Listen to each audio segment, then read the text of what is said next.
Sveiki, brangieji, su jumis yra Svajonių Taro.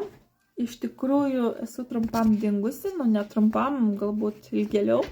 Nededu jokios medžiagos, nesiviešinu, nebedarau bendrų būrimų ir atsakau tik tiem, kurie man parašo, nori konsultacijos. Iš tikrųjų, šiuo metu laukiuosi, tai tos energijos kaip ir nėra pas mane, labai didelis nuovargis.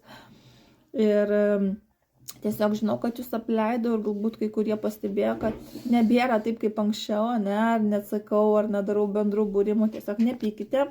Toks periodas atėjo, kada reikia ir stabtelti, ir pailsėti, ir atsigauti, bet tiems, kurie tikrai reikia mano pagalbos, išminties ir minčių, kaip sakoma, atrasti jums tiesas, atrasti teisybę, tai visą laiką galite parašyti, žinoma, atsakymą jau ne taip greitai gausite kaip anksčiau, dirbu, kada turiu energijos, tai gali trukti, kad atsakysiu iki 2 savaičių jums tos klausimus į konsultacijas, bet visą laiką galite parašyti.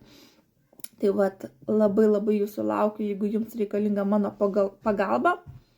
Atsiprašau tiems, kad nebedarau jau taip daug bendrų būrimų arba netlieku galbūt kaip puslapio administratorė darbo, neįdedu visiškai jokios medžiagos, tai tiesiog supraskit mane, atėjo tas periodas, kada man reikia tiesiog daugiau energijos, daugiau laiko savo ir su savim suvokti, savo esybėje, būti tvirtesniai savo dėl savęs ir dėl mažylio, kurio laukiuosi.